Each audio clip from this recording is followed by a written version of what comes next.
Captain Thane Koros had commanded the deep space vessel Stellar Wanderer for over 3 decades, but he had never encountered a distress signal quite like this one. The transmission was weak, fragmented, and broadcasting on an obsolete Earth frequency that hadn't been used in over 50 years. Captain, his communications officer, a methodical Centaurian named Rix Vale, looked up from his console with confusion evident in his 4 eyes. The signal appears to be coming from an ancient human generation ship. Vessel designation, New Horizon. But according to galactic records, that ship was declared lost over half a century ago. Thane Koros leaned forward in his command chair, his scaled reptilian features reflecting the blue glow of the bridge displays.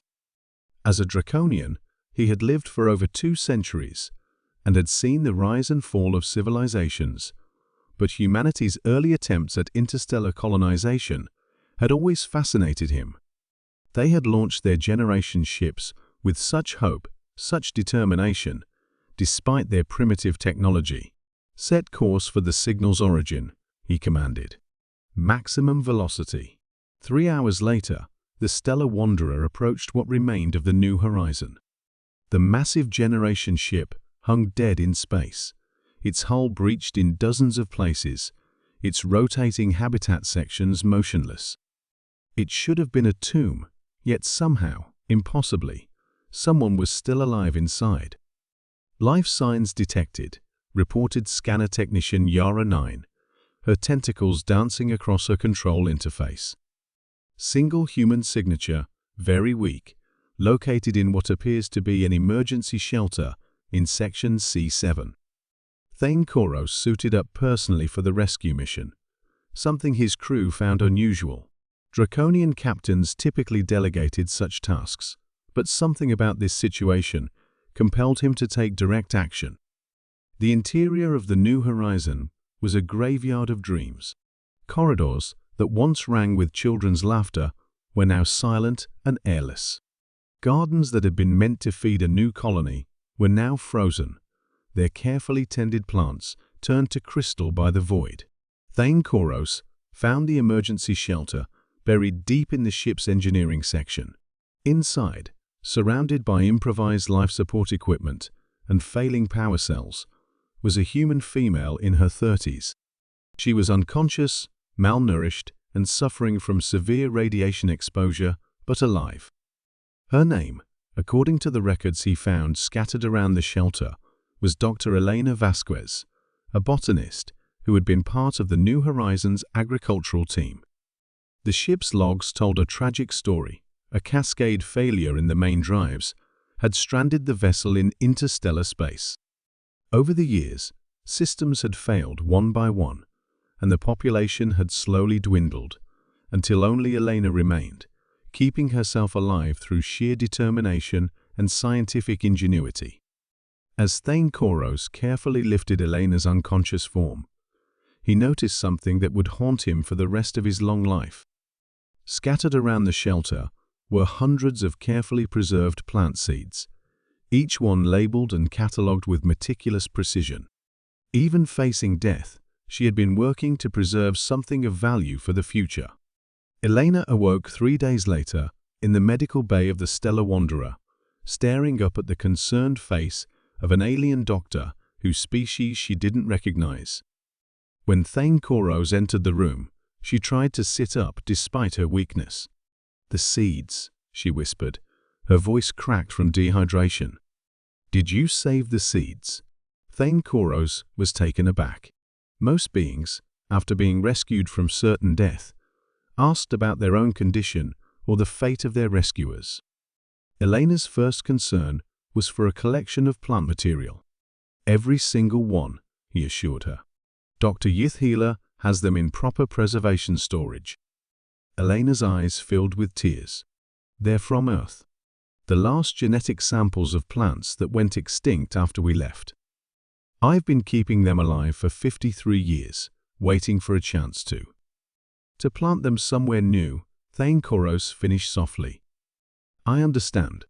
Over the weeks of Elena's recovery, an extraordinary friendship developed between the ancient Draconian captain and the last survivor of humanity's lost generation ship. Thane Koros found himself spending hours listening to Elena's stories about Earth, about the courage it had taken for her species to venture into the unknown with nothing but hope and determination. Elena, in turn, was fascinated by Thane Koros's tales of the galaxy he had explored. She learned about worlds where sentient crystals sang symphonies, where gaseous beings danced through the atmospheres of gas giants, where entire civilizations existed in the spaces between stars. But it was Elena's unwavering dedication to preserving life that truly impressed the captain. Despite losing everything, her world, her ship, her entire species' colonial dream, she had never given up on the future. "I want to show you something," Thane Koros said one day, leading Elena to the observation deck. Through the transparent aluminum windows, she could see a blue-green world hanging in space like a jewel. "Kepler 442b, he explained, "an uninhabited world with perfect atmospheric conditions and rich soil. My government has been considering it for a research station, but—" He paused, studying Elena's expression. "Perhaps it would be better suited as a garden." Elena stared at the planet, understanding immediately what he was offering. "You want me to plant my seeds there? I want to help you finish what the New Horizons started," Thane Koros replied. "Not just as a rescue mission, but as partners. The Draconian Republic would provide the infrastructure and support. You would provide the knowledge and the genetic material to create something unprecedented, a world where Earth's extinct species could live again." The colony they established became known throughout the galaxy as the Vasquez Koros Nature Preserve.